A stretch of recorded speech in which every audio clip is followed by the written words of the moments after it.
எல்லோருக்கும் வணக்கங்க. நான் பாரம்பரிய ஜோதிடர் பா. ரவிக்குமார். இப்போ நாம் பார்க்கக்கூடிய ஒரு தலைப்பு பார்த்திங்க அப்படின்னா, குரு அதிசார பலன்களை பற்றி தான் இந்த காணொலியில் பார்த்துட்ருக்குறோம். இந்த குரு அதிசாரம் ஆகக்கூடிய ஒரு தேதி அப்படின்னு பார்த்திங்கன்னா, தமிழுக்கு பார்க்கும்போது நிகழும் மங்களகரமான விசுவாவசு வருடம் புரட்டாசி மாதம் 31ஆம் தேதி, அதாவது வெள்ளிக்கிழமை மதியம் 1:56 புனர்பூச நட்சத்திரம் 4ஆம் பாதத்துக்கு கடக ராசிக்கு குரு பகவான் அதிசாரமாகிறார்.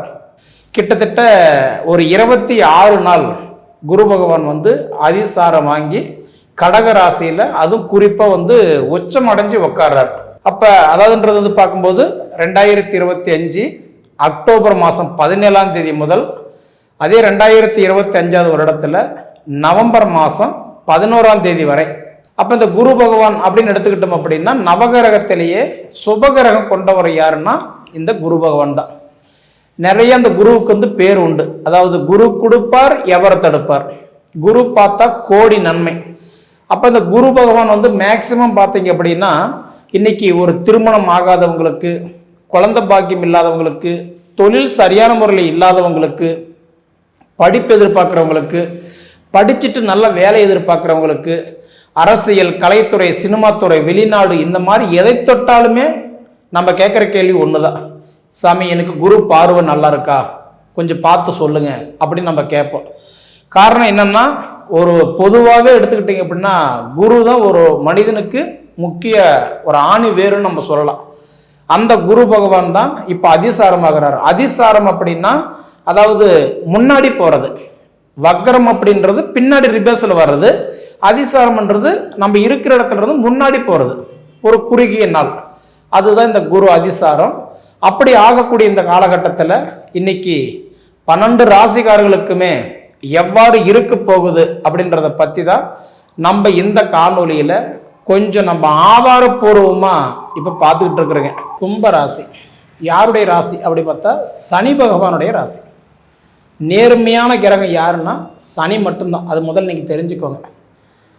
அவருக்கு லாபமோ நஷ்டமோ நல்லதோ கெட்டதோ மனசில் வச்சுக்க தெரியாது. அப்படியாப்பட்ட ராசி தான் கும்பராசி. ஒரு போஸ்ட்மேன் மாதிரி. போஸ்ட்மேனுடைய வேலை என்ன? நமக்கு வந்த லெட்டர் கொண்டு அப்படியே நம்ம கையில் ஒப்படைக்கிறது இல்லைங்களா? அப்படி பார்த்தீங்கன்னா இன்னைக்கு கும்ப ராசியில் பிறந்தவங்களுக்கு தெய்வீக வழிபாடு ரொம்ப ஜாஸ்தியாக இருக்கு. ஏன்னா கும்பம்னா கலசம். கும்பாபிஷேகம் பண்ணும்போது கலசம் வச்சு பண்ணுறங்க பார்த்தீங்களா, அதனுடைய ராசி தான் இந்த கும்பராசி. அப்போ மேக்சிமம் பாருங்கள், இந்த ஆன்மீகவாதிகள் இருக்கிறவங்க எல்லாருமே அதிகபட்சம் பேர் பாருங்கள் கும்பராசியில் பிறந்தவங்கள தான் இருப்பாங்க. சரிங்களா? சாதிக்க பிறந்தவங்க தான் கும்பராசிக்காரங்க. இப்போ வரைக்குமே கும்பராசிக்காரங்களுக்கு என்னன்னா, மற்றவங்களுக்கு ஒரு பிரச்சனை ஓடி போய் உதவுறவங்களும் யாருனாலும் கும்பராசிக்காரங்க தான். செஞ்சுறவங்க பின்னாடி வருத்தப்படுவீங்க. எல்லாம் வாங்கி கெட்ட பேர் வாங்கினா தான் கொடுத்து கெட்ட பேர் வாங்குறது எல்லாமே கும்பராசிக்காரங்க தான்.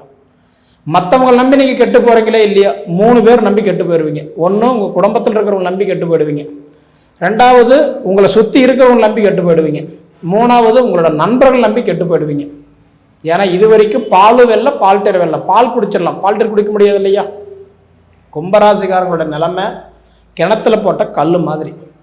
ஏன்னா கும்பராசிக்காரங்களுக்கு கிட்டத்தட்ட ஃபஸ்ட்டு 2.5 வருஷம் விரையச்சனி, 2வது 2.5 வருஷம் ஜென்ம சனி, இப்போ ஒரு 6 மாதமாக பார்த்தீங்கன்னா பாத சனி.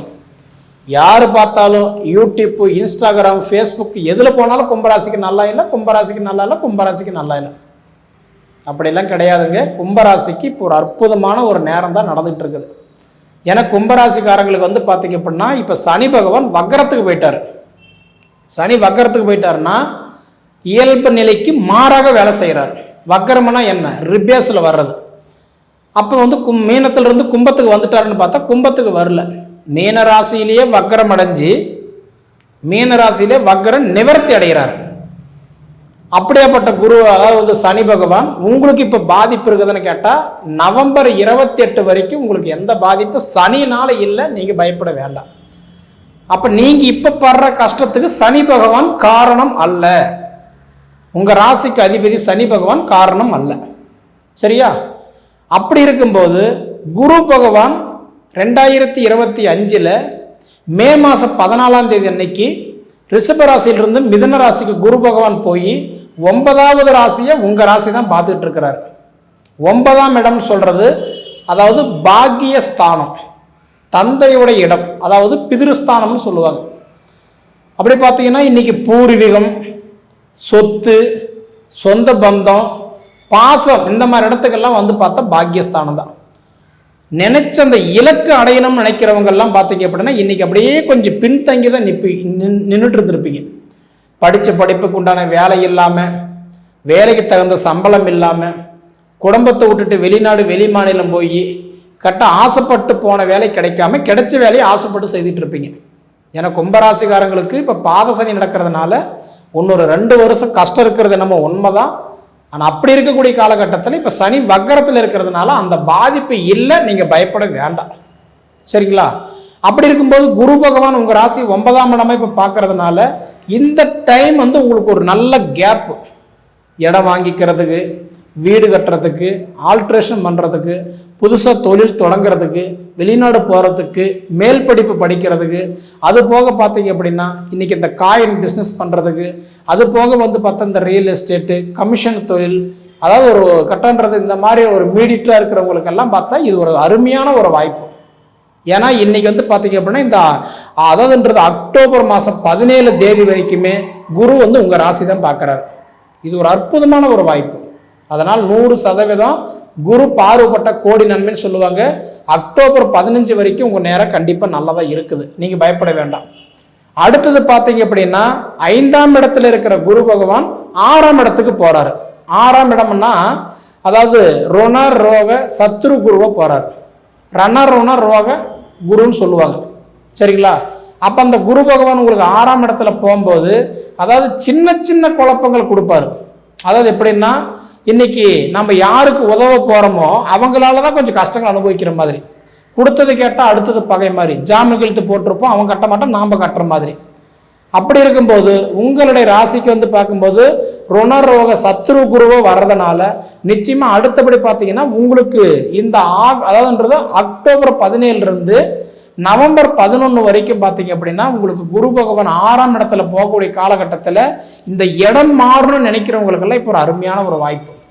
இடம் மாற்றிக்கிறது நல்லது, தொழில் ஆரம்பிக்கலாமா, தொழில் ஏதாவது செய்யலாமா, புதுப்பிக்கலாமா, ஆல்ட்ரேஷன் பண்ணலாமா, இல்லை என் நிலைமை நான் இங்கே இருக்கலாமா, வெளியில் போகலாமா, இதெல்லாம் நினைக்கிறவங்களுக்கு இப்போ இடம் மாறுறது இப்போ ஒரு அருமையான ஒரு சந்தர்ப்ப சூழ்நிலை. காக்கா உட்காந்ததுக்கும் பணமலை விழுந்ததுக்கும் கட்ட போச்சுன்ற மாதிரி இந்த காலகட்டம் வந்து இடம் மாறுற மாதிரி தான் கண்டிப்பாக நீங்கள் மாற்றிக்கிறது உங்களுக்கு நல்லது தான். சரிங்களா? இப்படி இருக்கும்போது உங்களோட ராசிக்கு வந்து பார்த்தீங்கன்னா அதாவது 5ஆம் இடம் உங்களுக்கு வந்து புத்திர ஸ்தானத்துக்கும் 8ஆம் இடம் ஆயுள ஸ்தானத்துக்கும் அதிபதி யாருன்னா புதன். அந்த புதன் பகவான் உங்களுக்கு எத்தனாம் இடத்துல இருக்கிறாருன்னா 8ஆம் இடத்துல வராரு. அப்போ அந்த 8ஆம் இடத்துல வந்து புதன் வந்து இருக்கிறதுனால அதாவது 8லையும் கெட்டிடும் ராஜயோகம்னு சொல்கிறாங்க இல்லையா? அப்போ உங்களுக்கு கண்டிப்பாக புதன் பகவான் உங்களுக்கு புத்திரஸ்தானத்துக்கு அதிபதி, உங்களுக்கு வந்து புத்திர செல்வங்களும் கண்டிப்பாக கொடுக்குறாரு. ஏன்னா அது ஒரு வகையில் உங்களுக்கு நல்லதாக இருக்கும். இப்படி இருக்கக்கூடிய காலகட்டத்தில் பார்த்தீங்க அப்படின்னா இன்னைக்கு கும்பராசியில் பிறந்தவங்களுக்கு குரு பகவான் பார்வைப்படும் போது நிச்சயமாக உங்களுக்கு வந்து ஏதாவது செய்யணும் அப்படின்ற ஒரு எண்ணம் இருந்தால் மட்டுமே போதும். சரிங்களா? அப்போ உங்களுக்கு திருமணம் பற்றி நீங்கள் கேட்குறீங்களா, புத்திர பாக்கியத்தை பற்றி கேட்குறீங்களா, இல்லை இதை தவிர வந்து பார்த்தா வெளிநாடு போகிறதுக்கு பற்றி கேட்குறீங்களா, மேல் படிப்புக்கு பற்றி கேட்குறீங்களா, இது எல்லாமே இண்டிவிஜுவலான கேள்வி. ஒருத்தரோட ஹெல்த்து, தொழில், வெளிநாடு, வெளி மாநிலம், வெளி பிரயாணம், இது எல்லாமே அவங்க தனிப்பட்ட கருத்து இல்லைங்களா? அது எல்லாமே இண்டிவிஜுவலான உங்களுடைய ஜாதகத்தை பார்த்து உங்களுக்கு பலன் தெரிஞ்சுக்கோங்க. இந்த பொது பலனில் நான் உங்களுக்கு சொல்கிற விஷயம் 2 தான். அதாவது உங்களுக்கு 17ஆம் தேதி வரைக்கும் குரு வந்து உங்கள் ராசி பார்க்குறாரு. அது ஒரு வகையில் ஒரு பெனிஃபிட்டாக தான் இருக்க போகுது. 17ஆம் தேதிக்கு மேலே ருணரோக சத்ரு குருவோ வர்றதுனால நிச்சயமாக உங்களோட உழைப்புக்கு தகுந்த உயர்வு, வயசுக்கு தகுந்த வளர்ச்சி சிரமத்தோடு கலந்து கொடுக்குறாரு. நல்லதை மட்டும் கொடுக்குறாருன்னு கேட்டால் நிச்சயமாக இல்லை. அதாவது கொஞ்சம் சிரமத்தோடு சேர்ந்து தான் கொடுக்குறாரு. அது நல்லது என்ன, கெட்டது என்ன, அது பிரித்து பழக கற்றுக்கோங்க. சரிங்களா? இப்படி இருக்கக்கூடிய காலகட்டத்துக்கு கும்பராசியில் பிறந்தவங்களுக்கு வந்து பார்த்தீங்க அப்படின்னா இன்னைக்கு சிவன் வழிபாடு கண்டிப்பாக உங்களுக்கு கை கொடுக்கும். ஏன்னா உங்கள் ராசிக்கு அதிபதி வந்து சனி பகவான் இல்லையா? அப்போ சனீஸ்வரனை வீட்டில் வச்சு கும்பிட மாட்டாங்க இல்லைங்களா? அப்போ அடுத்தது யார் கும்பிடுவாங்கன்னா சிவனை வச்சு வழிபடணும். அப்போ இன்னைக்கு வந்து குற்றால நாதர் குற்றால ஈஸ்வரர் கண்டிப்பான்றது குற்றாலத்தில் இருக்கக்கூடிய சிவனை வழிபாடுங்க. கண்டிப்பாக உங்களுக்கு நல்லா இருக்கும். பொதுவாகவே பார்த்தீங்க அப்படின்னா வளரக்கூடிய இடத்துக்கு வந்துட்டீங்க, வளர போகிறீங்க. உங்களுக்கு நல்லது என்ன, கெட்டது என்ன, எது நடக்கும், எது நடக்காது, எதனால தாமதமாகுது, உங்கள் ஜாதகத்தை பார்த்துக்கோங்க. ஏன்னா உங்கள் நட்சத்திரத்துக்கு அதிபதி, உங்கள் ராசிக்கு அதிபதி, உங்கள் லக்னத்துக்கு அதிபதி, இது 3 பேர் நல்லா இருக்கிறாங்களா, உங்கள் ஜாதகத்தில் திசா புத்தி நல்லா இருக்குதா, இது எல்லாம் பார்த்துக்கிட்டீங்க அப்படின்னா நல்லா இருந்ததுன்னா உங்களுக்கு அப்படியே பலன்களை கண்டிப்பாக கொடுத்துருவார். சரிங்களா? சரி நேயர்களே, உங்கள் பொன்னான நேரத்தை ஒதுக்கி இவ்வளவு நேரம் என்னுடைய காணொலியை நீங்கள் முழுமையாக பார்த்ததுக்கு மனசிலிருந்து கேட்டுக்கிறேனுங்க. நன்றி.